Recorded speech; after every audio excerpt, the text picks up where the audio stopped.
Hello, I would like to talk to you a little bit about the Core Humanitarian Standards, the CHS. Christian Aid has just been recertified through an audit on meeting the requirements of the Core Humanitarian Standards, and that's a huge achievement.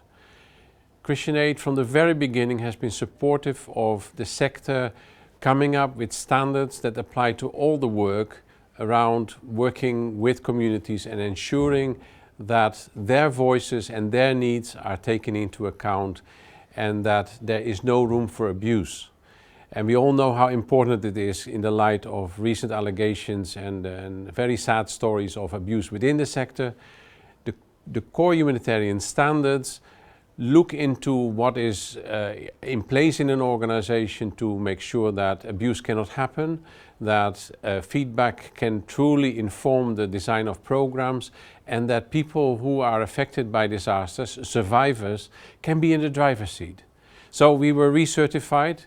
We learned a lot in the process. We learned that we have in many instances good procedures in place, but that we do not often, or that there are too many instances rather, where we do not have the line of sight between the policy on the one hand and the evidence of implementation on the other hand. So we have found a few areas where we still need to improve, and we shall be working on that. But I would want you all to celebrate this achievement of recertification.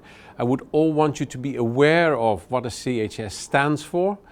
Where the sector is under attack, we need to have mechanisms like the Core Humanitarian Standards in place to actually speak for us and to show that we know that we are accountable. And there's still a bit of work to be done, and I want you to work with us on doing that. There's a body of knowledge available within the organization. There was a recent report on our Rohingya response identifying a few areas where through simple measures we can improve on our accountability. We can truly have responses led by survivors, and we can play a role in that, and we can do it well. And I'm very proud of our recertification, and I want you to be aware of the CHS and work with us in ensuring that the whole organization will take this forward, not only in humanitarian work, also in our development and advocacy work, that we work with communities that are respected, that have a voice, that have a way of giving us feedback, and where there are mechanisms in place where they can complain if they feel we're not doing it right.